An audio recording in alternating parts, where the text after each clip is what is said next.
Good morning to all. Today we will discuss about problems in this beam. So last class we discussed about a beam element. We derived some interpolation function for this beam and what is the stiffness matrix, element stiffness matrix for this beam. So you can able to see there is your interpolation functions, which is N1, N2, N3 and N4. So in this N1 and N3, so it is relating with your deflection V1 and V2. Right? So your deflection along your y direction.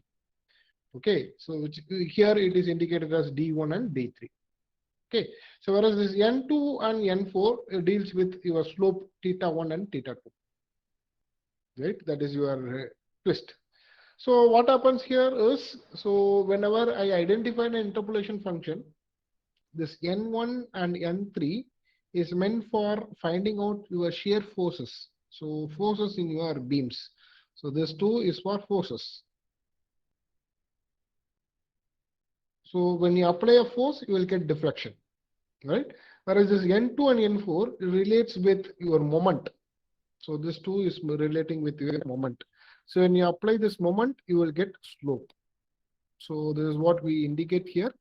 So totally we have 4 displacement functions for a particular element. One element will have 4 displacement functions. So as I told you earlier, this is very, very important. You have to remember this along with this stiffness matrix. So because without this, you can't able to solve any problem in beam, right? So this indicates what is the reaction force which is acting on your beam, right? So because without knowing shear force and bending moment, you can't identify what is happening in the force, right? So that's why. So it is very, very important for finding out the forces and moment, the reaction force and moment, which can be used while solving your problem. Okay, so make note of this. So you can able to see that this V1, V2, so which is N1 and N3, so doesn't have, it is 0 degree, which means if the degree here is x square and in here it is L square, right? So this is also x cube, L cube. Similarly, x square, L square, x cube, L cube. These are all 0 degrees, whereas N2 and N4 is 1 degree. So you can able to see this is x1. So this is x square L. So power is 1. So when you subtract, you will get 1. So 3 minus 2.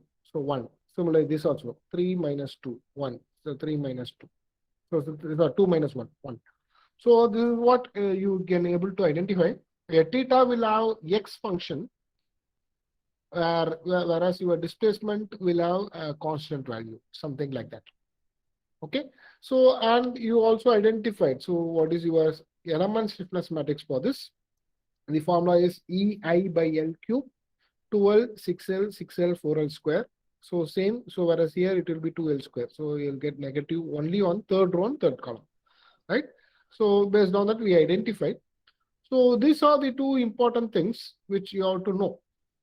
We know that whenever you consider an element, your force is always on the nodal points, force or moment, that is always on the nodal points, right? So if I consider a beam, if you have a point load, doesn't matter, you don't need to worry about these things, right? So the force on that point load, we can consider directly, we can solve it. But what happens if it is a UDL?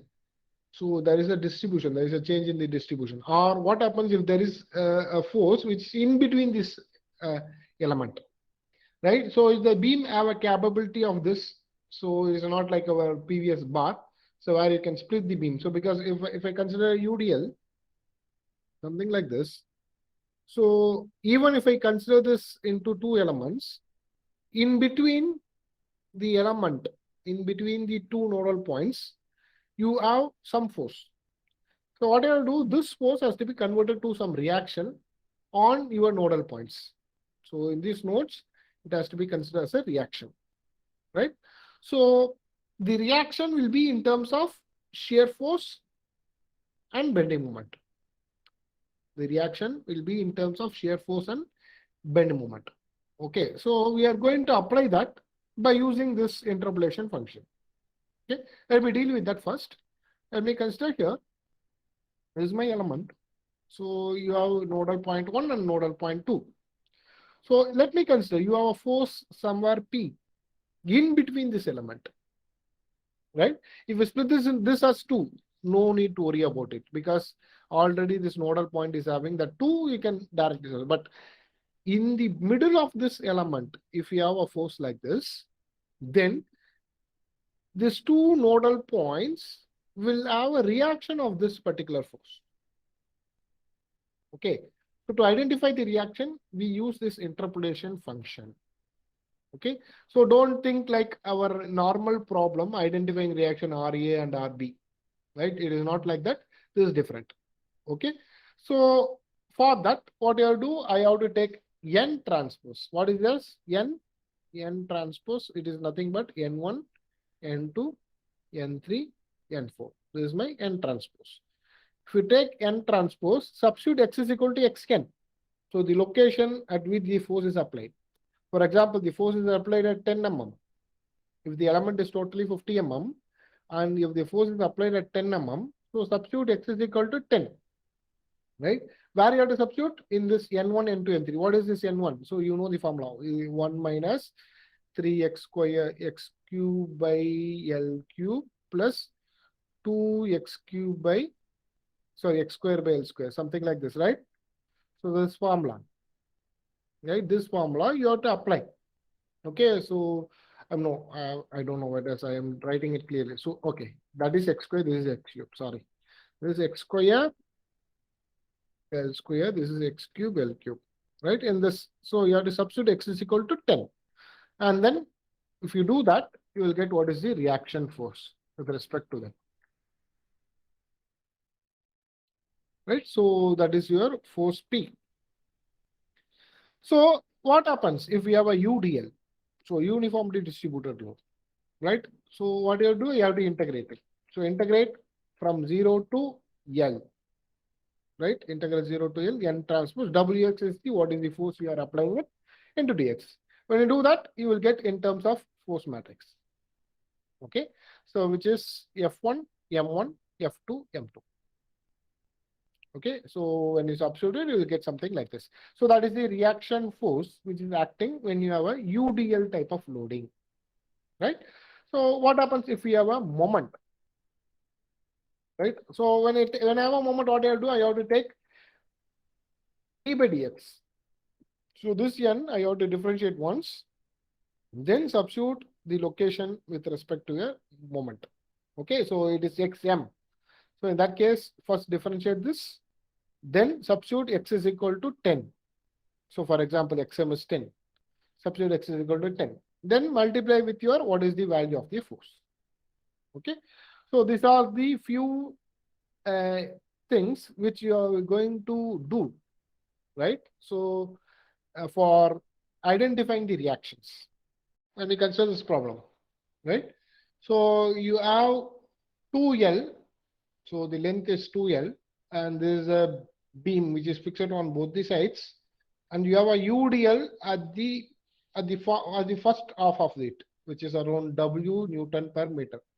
Okay, so you have to identify what is the rotation which is occurring at B, right? So if I consider this as A, B, and C, so A and C is fully fixed. At B, you may have a rotation, something. So because of the deflection, rotation means slope. You're asking what is the slope. Okay.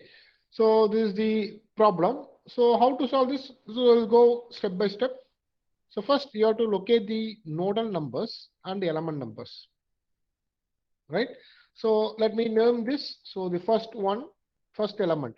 So this element. So from here to here, right? I will call this as element 1, which is having nodal point 1 and 2. Similarly, so second element, so from here to here, okay, so this part I'll consider as element 2, which is having nodal number 2 and 3. So these are my nodal numbers. So you have element 1, which is having your I1, E1, and L1. So don't put A1. So you are not considering cross-section area, we are considering moment of inertia, I. Similarly, this one is I2, E2, and L2, which is element number 2. So two elements, So what you are going to do is you are going to identify what is the stiffness matrix for these two elements separately.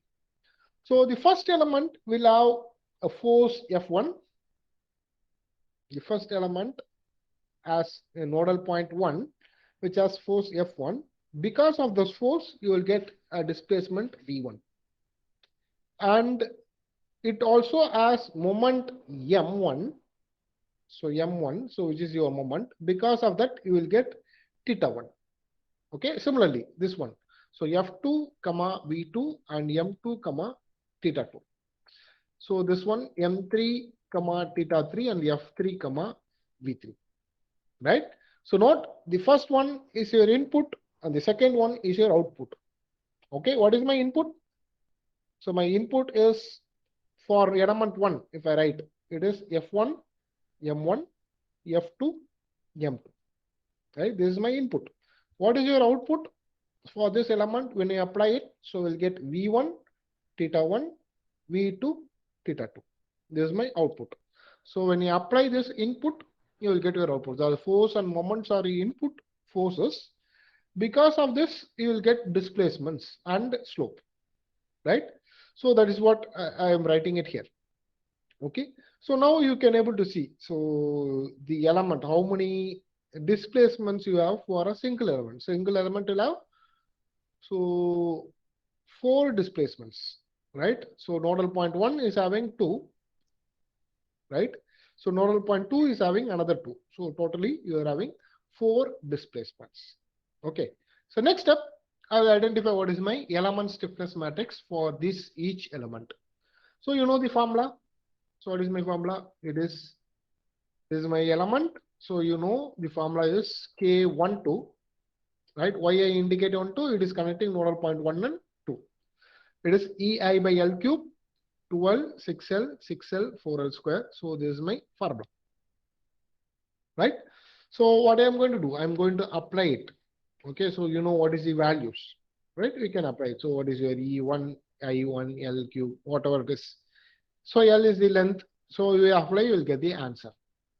Okay, so the problem doesn't have any values, right? So it has to be directly. So no need to substitute, directly you can consider it. Next, element 2, again, same. So your element is something like this, which is connecting this element nodal point 2 and 3. So this is K23, again, the same matrix. Okay, so this is my element stiffness matrix. Now, what you can do, you can go for the next step, well, identifying what is the addressing this, right? So since element 1 is connected with nodal point 1 and 2, so what is the output we will get? You will get V1 theta 1, V2 theta 2. And so this is also V1 theta 1 and V2 theta 2. What about this one? So this is V2 theta 2, V3 theta 3. So V2 theta 2, V3 theta 3. So this is my overall values, right? So I got what are the overall elements. All these elements is over. So only thing is I have to go for your global stiffness matrix. We'll go for step 3. We'll let us identify what is the force matrix now. So still now what we identified is element stiffness matrix. Now we will identify element force matrix. So this is important for beam. So previously for truss element we are not dealing with that. So for this is important because you have reaction forces, right? So let me consider element 1. So element 1 is having a UDL type of loading, right? Just look at the problem. The problem, this is my first element. The element is having UDL. Second element is free, right? So this is my thing. So you, since it is a UDL, I'm going to identify. So F is equal to integral 0 to L N transpose W into dx. Okay. So what is this N? So you know what is N1? N1 is 1 minus 3x square by L square plus 2x cube by L cube. So this is my formula, right? So what I have to do, I have to consider this, right? And I will put minus W because it is downward direction. The force is downward, so minus W. So of the overall integration of this. So integrate this, what will get? So integrating you will get x minus 3x cube by 3l square plus 2x power 4 by 4l power 4, something, right? So you'll get something like this, x minus x cube by l square, because 3 gets cancelled. You are getting something like this. Apply what is your limit, 0 to l. Substitute what is the value of l. You will get overall term. So when you substitute, you will get what is the reaction force which is acting on this nodal points, nodal point 1 and 2. Okay, these are my reaction forces. Okay, so minus WL by 2 minus WL square by 12. So minus WL by 2 and WL square by 12. This is my reaction force. You can also consider this as a formula. So this is common formula for UDL loading. Right? If it's difficult for identifying these things, right? This N1, N2, N3. You can consider this also as a formula. In some books, they are given as a formula, sets of formulas for UDL, for point load and other things. And you can apply that directly, right? It is up to you. So, but this is the procedure. So you should not ask how this term is coming. It is because of this interpolation function. For that, I am explaining here with respect to this. Okay. So if you have a formula, you can also use that. Okay, it is up to you. Right? So next, let me go for element 2. In my element 2, you don't have any force. The element 2 is free. In that case, your force is 0, 0, 0, 0. Directly I can substitute. Okay, this is my force. Right? So now, I identified two different types of elements. Right? So one based on stiffness matrix. One is based on stiffness matrix, right? So which is element stiffness matrix. We call it as element stiffness matrix, right? So similarly, the other one is element force matrix, right? So now what I will do is I have to identify. So after I identify this element stiffness, I have to identify global stiffness matrix. So what is global stiffness matrix? Similarly, I have to identify what is global force matrix. Okay, I have to assemble element separately, sorry, stiffness matrix separately and the force matrix separately. Okay, so first let us go for global stiffness matrix. So first identify what is the size of the global stiffness matrix. Number of nodes, you have 3 nodes. Each node is having 2 degrees of freedom. So totally you have got 6 cross 6 matrix.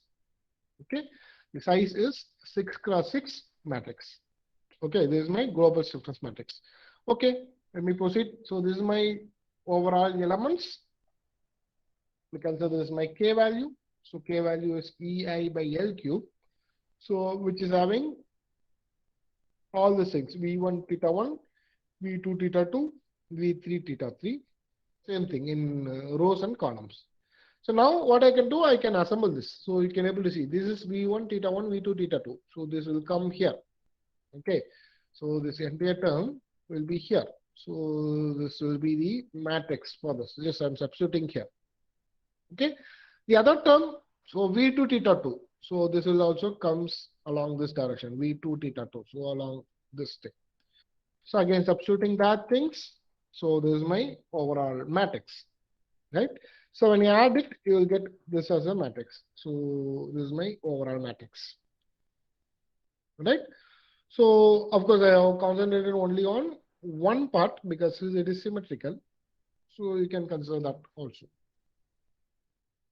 Now we will go for global force matrix. So take this. So this is my force matrix. If I write it, it is F1, M1, F2, M2, F3, M3. Right? So you have two forces which is related to this. So the first one is minus WL by 2 plus minus WL square by 12, and these are the things. Right? So that's it. You can use it as a boundary condition. Okay, so don't consider this as a force. Right? This point load I can consider as a boundary condition. What is the boundary condition? So you have nodal point 1, nodal point 2, nodal point 3. Right? So this is one support. This is simply supported. That's it.